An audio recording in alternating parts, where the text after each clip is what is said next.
Why is there a person buried in the garden? What? After taking a moment to comprehend, I reflexively covered my daughter's mouth. Of all things, she had to speak up in a situation like this. Today was a joyous day, celebrating the new house. If my daughter said something out of line and embarrassed Ruby, I had no idea what she might do to her. My brother's words echoed in my head, "Ruby has a temper." For a moment, I thought it was all over, but somehow, I managed to smooth things over. Later, we enjoyed a pleasant time, and I began preparing to head home with my parents. My daughter was crouched in front of the flower bed, talking to something. Curious, I slowed my pace and ran over to her side. Then, in the next instant, I saw Ruby swinging a baseball bat down hard towards my daughter's head. "Sarah." I reached out desperately. I am Yvonne, 35 years old. I live with my 5-year-old daughter, Sarah. My husband, who is the same age as me, is currently working away, and we only meet a few times a year. Even if it's for work, it's lonely. Luckily, my parents' house is close to our place. Just about a 5-minute drive away. Because of this, my daughter and I often visit my parents. They adore Sarah and always welcome us. But there were a couple of issues when visiting my parents' house. First, there's this problem. "Yvonne, you're here again? Isn't that too often? There's no point in you being married off." "My bad."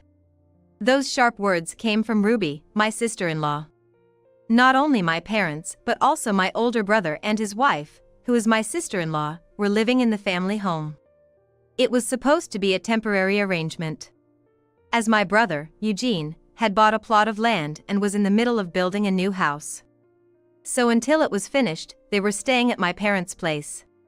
"Even if your husband's away, don't you think you're leaning on your parents too much?" Ruby, a year older than me, might not be a bad person, but she was assertive and a bit snide. That's why I've disliked her ever since she was dating my brother. Honestly, even now that they're married, I don't understand what my brother sees in her. I never understood why she was so hard on me, her sister-in-law. Moreover, she didn't seem to like children much, especially having it in for my daughter. "Grandma, let's play." As Sarah took my mother's hand and started bouncing, Ruby made an obviously displeased face. "Oh, it's so exhausting when Sarah comes over because she's so noisy. Yvonne, you really should discipline her more. It'll cause problems in the future." Such remarks made me feel uncomfortable. I only came because Sarah wanted to see her grandparents, but every time, Ruby's words gave me a headache. The second issue was about my daughter, Sarah. She has a strange ability to see things not visible to ordinary people and to sense certain things. At first, we couldn't believe it. But when we found lost items exactly where she said they would be, among other slightly eerie incidents, we started to believe. This was a family secret. So, we had kept it hidden from Ruby. I never imagined it would come out in such a way. The long cohabitation was finally coming to an end. My brother and his wife's new house was finished. They were going to move out immediately. I've been looking forward to this. Living together was tough. Ruby whispered to me, and I could only give a wry smile. It wasn't just tough for her.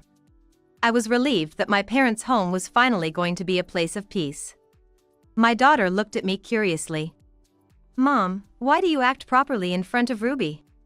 You're so laid back with Grandma and Eugene." "Well, you see. Eugene and I grew up together, but Ruby just recently became part of our family through marriage." My daughter didn't seem convinced. "Sorry, was that confusing?" "No, I got it. But it's a shame, isn't it?" "A shame?" As I cocked my head, Sarah nodded affirmatively. "It's such a shame. We finally became a family, and now we're gonna be separated again soon." "What?" When Sarah speaks with such conviction, it's frighteningly believable. Separated. Could it be that Eugene and his wife are going to divorce? While it would be a relief for me, I'd feel sorry for Eugene if he were to be upset. After all, they've just finished building their new house, and now to think they could divorce so soon? I couldn't make heads or tails of it. so I just made Sarah promise not to talk about it elsewhere and decided not to dwell on it. Sometime after Eugene and his wife moved, we were invited to their house. For the housewarming, we wrapped a nice sum of money as a gift, and the 5 of us, including my parents, Sarah, and myself, headed over. Eugene's house was about a 20-minute drive from our parents' place. Since my compact car is too small for 5 of us, we had to ask my father to drive his car. It was an old manual transmission, which made me nervous, but my father's a safer driver than I am, so it should be fine. To me, not being able to drive a stick shift, that's pretty impressive. When we arrived, the first thing that struck me was the sheer beauty of the place. A brand new build, indeed. The exterior alone was overwhelming. The yard was spacious, and there was even a brand new flower bed near the bay window. There weren't any flowers planted yet, just soil, but it was impressive nonetheless. Wow! It's so big! Sarah was gleefully running around the yard, shrieking with delight. Hey! Sarah! As I attempted to chase after her, Eugene stopped me. Let her be. If she wants to play in the big yard, that's fine. Oh, thanks. Taking Eugene's word for it, I halted.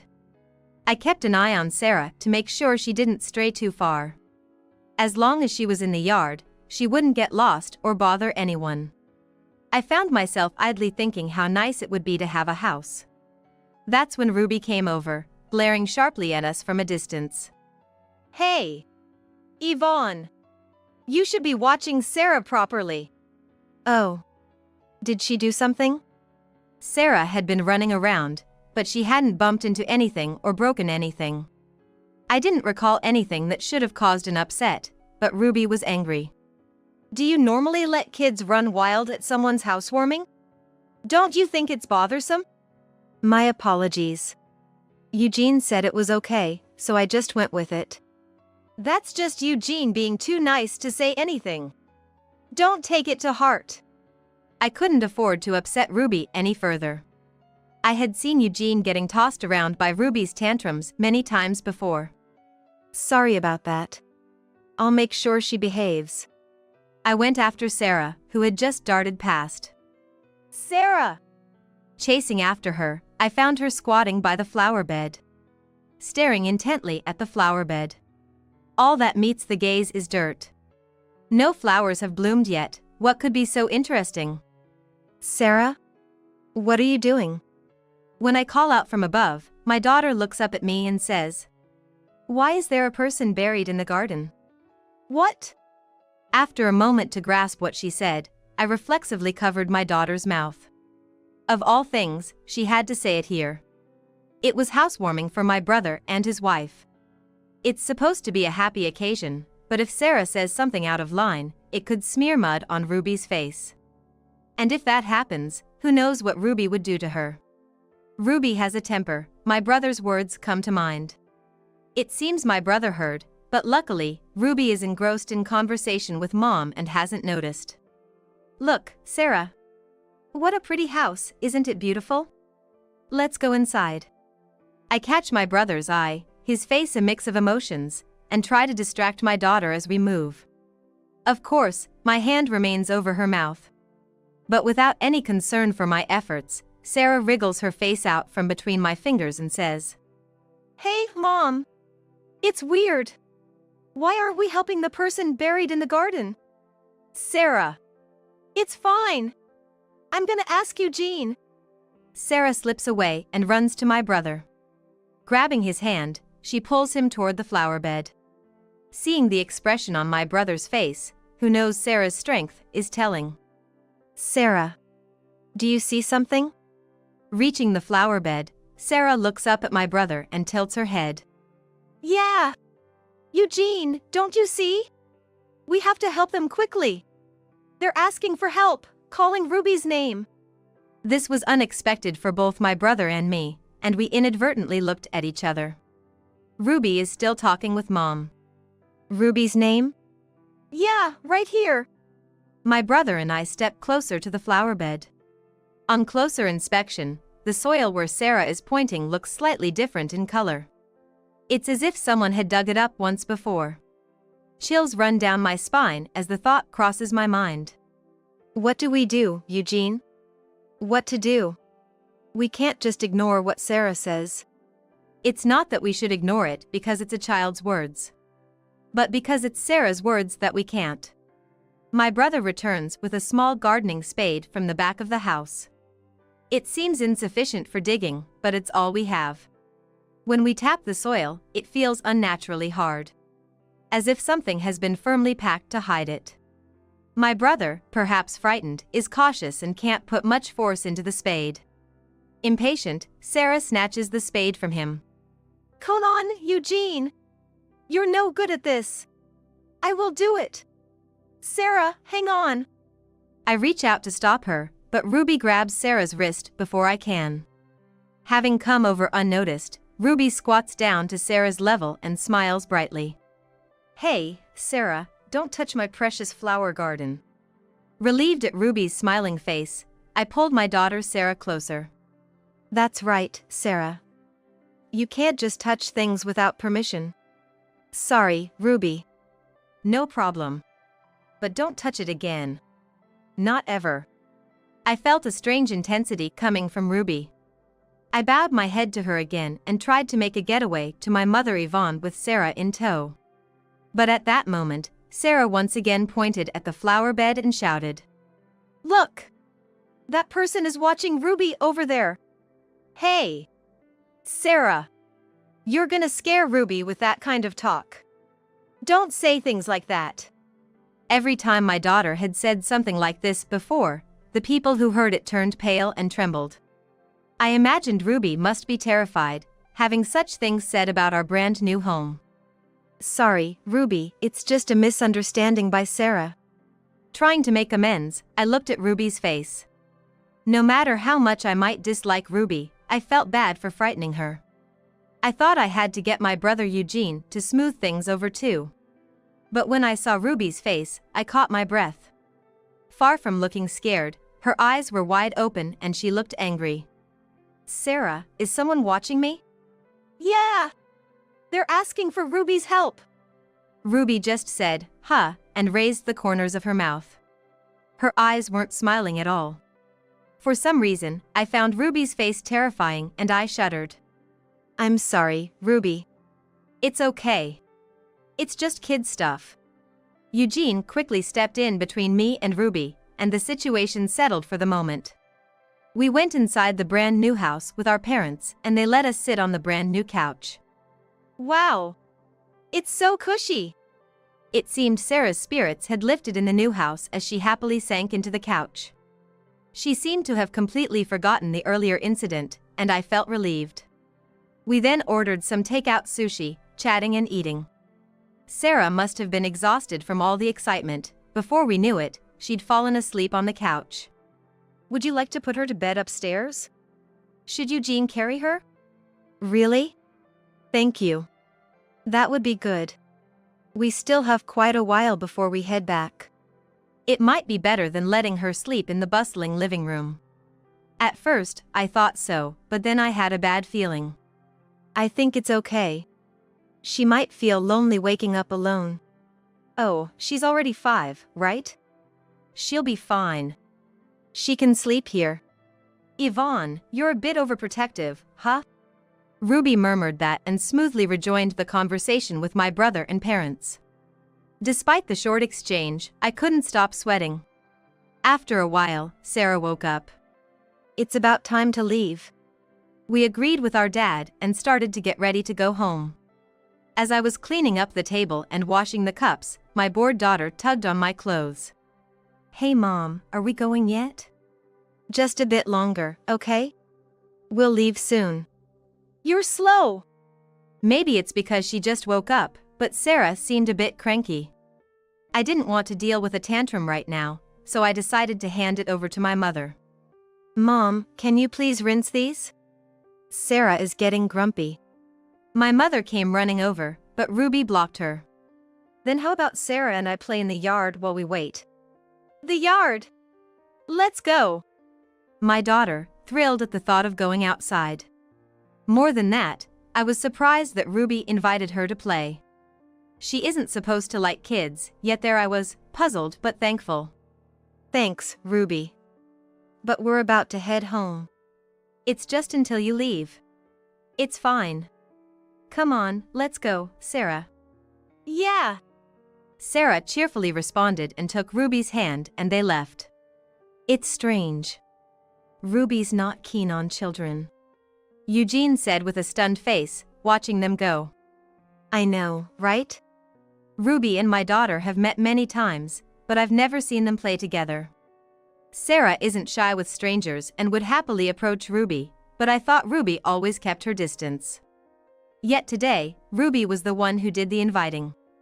Something didn't sit right with me. I'm gonna go outside too. I rushed out in a hurry. Sarah was squatting in front of the flower bed, talking about something. Ruby was nowhere in sight. Curious, I slowed down my pace and ran over to her. The next moment, I saw Ruby swing a baseball bat at Sarah's head with all her might. It was a close call. I grabbed my daughter's arm and we both fell backwards. A metallic clang echoed through the yard. The bat had struck right where Sarah had been just seconds before. Hearing the sound, Eugene and my parents came outside. What was that noise? Ruby? Eugene, seeing Ruby holding the bat, was shocked. My heart pounding, I hugged Sarah tightly. That was too close. If I had been a moment later, Sarah could have. Silently, I looked up at Ruby. Her expression was angry or maybe emotionless. What happened? Eugene asked, suspicious. Ruby, she tried to hit Sarah with a bat. What? I can't believe it. Eugene stepped closer to Ruby in disbelief. Is it true? Ruby, why would you? Ruby just smirked. Come on, Yvonne. It was just a joke. Anger flooded over me and I snapped back. A joke? What are you talking about? If that had hit her, do you have any idea what would have happened? It wouldn't have been just an injury. As I was speaking, I realized something horrific. The end of the baseball bat was stained with something dark red. Noticing my gaze, Ruby let out a breath. Sarah was the one who started it, wasn't she? She shouldn't have said what she did. What? Before my eyes were involuntarily drawn to the flower bed. Could it really be that beneath there was a person buried, just as my daughter had said? Fear made my teeth chatter. My brother, concerned, kept me and Sarah away from Ruby. What's this all about, Ruby? It's nothing serious, just a joke. Maybe I went a little too far. My brother stared at Ruby for a moment and then decisively went to the back of the yard. He grabbed a small shovel and began to dig up the flower bed that Sarah had pointed out earlier. Hey! Eugene, what are you doing? Ruby tried to stop him, but she was no match for my brother's strength. He kept on digging. When he had dug a fair amount, he was speechless and clutched his head. Ruby also collapsed weakly beside him. Eugene? Yvonne, call the cops. After that, just hurry, get Sarah and go home. From my brother's unusual demeanor, I realized that my daughter's words were indeed true. My brother had found something that Sarah had mentioned. I immediately called the police. Surprisingly, Ruby was subdued until the police arrived. She was repeating "it's all over" as if in a daze, but she didn't become furious or try to run away. After the police arrived, I decided to stay with my brother while leaving my daughter with my parents. My mother was too scared to accompany him. My father offered to stay, but then we would be without a driver. My brother said, "I'm okay alone," but that couldn't be true. I couldn't leave my brother by himself. Sarah, listen to Grandma and Grandpa and wait here, okay? Okay. Mommy, take care of Eugene, too. Sure. I couldn't tell how much my daughter understood, but I promised her with a smile. My brother seemed to be talking calmly with the officer. I watched from a corner of the yard so as not to be in the way. Suddenly, Ruby's voice rose in anger. I've told you. I don't know anything. All right. For now, let's go to the office and you can tell us everything there. You're just trying to pin this on me. I refuse to go. The officer looked perplexed by Ruby's outburst. A female officer tried to grab Ruby's arm, but she shook her off and hid behind my brother. Eugene, help me.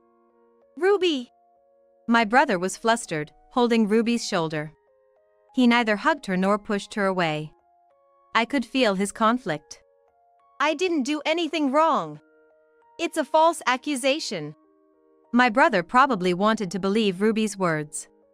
But just a moment ago, Ruby had swung a baseball bat at Sarah. Probably because if what was buried was revealed, she'd have trouble sealing the deal. Ruby, if you're innocent, let's just go to the office for now, I suggested. Ruby glared at me sharply. No. What if the cops force a confession out of me? Tell that to Eugene. Well, that's... My brother is probably still half in doubt. He just can't seem to turn Ruby away. But, in reality, it was buried. Just by chance, right? It just happened to be someone buried there. We just unluckily bought this place. It's none of our business. Hearing Ruby's words, I grabbed my brother's arm and involuntarily pulled him towards me. Ruby, how do you know about this? Huh? Because Sarah told us. I shook my head slightly. Sarah only said there was a person there. She didn't mention any gender or age. Ruby's mouth fell open in a small O, and her face turned pale. We hadn't been told by the police what had been buried yet. So, the only person who would know was the one who buried it. But, just when I'm about to finally be happy, he had to come and ruin everything. All I wanted was to live a peaceful life with Eugene. Ruby looked up at my brother pleadingly. My brother, holding Ruby's shoulders, shook his head in anguish. I'm sorry, but this is just too much to handle. But you said you loved me. I'm sorry. Ruby was trembling. It was so close. I was so close to living as a classy homemaker in our new home. Her hysterical screaming was frightening. Ruby was then taken away by the police. All I could do was silently stroke my brother's back as he shook with sobs. Later, we got a shocking call from the police. The person buried was Ruby's cheating partner. They had been involved for years, and he had provided financial support. When he learned of Ruby's upcoming marriage, he tried to interfere. Give me back all the money I've spent on you, or I'll tell your husband everything. That's what he threatened. In a panic and not wanting to be exposed, Ruby acted rashly. The flower bed had just been refilled with soft soil, making it an easy place to bury something. Ruby must have thought it safer to keep the body within sight rather than risking discovery in the mountains. Naturally, Ruby was arrested. My brother debated waiting for her to reform, but ultimately, they divorced. He couldn't forgive her for almost harming Sarah as well. He was devastated for a while, but slowly began to return to his old self. Unfortunately, he decided to sell the new house. But it was hard to sell due to its history. He kept thanking his daughter. If Sarah hadn't noticed, who knows what would have happened. Ruby certainly wouldn't have confessed. My brother joked self-deprecatingly about his poor judgment in women. Now, he has moved back into our parents' house. I visit every weekend, and they seem to be getting along well. This time it was all thanks to Sarah's sharp eye, but we'd had enough. So, we made a pact not to talk about seeing anything or anyone around others. She promised cheerfully. But as a parent, I hope her peculiar ability fades over time.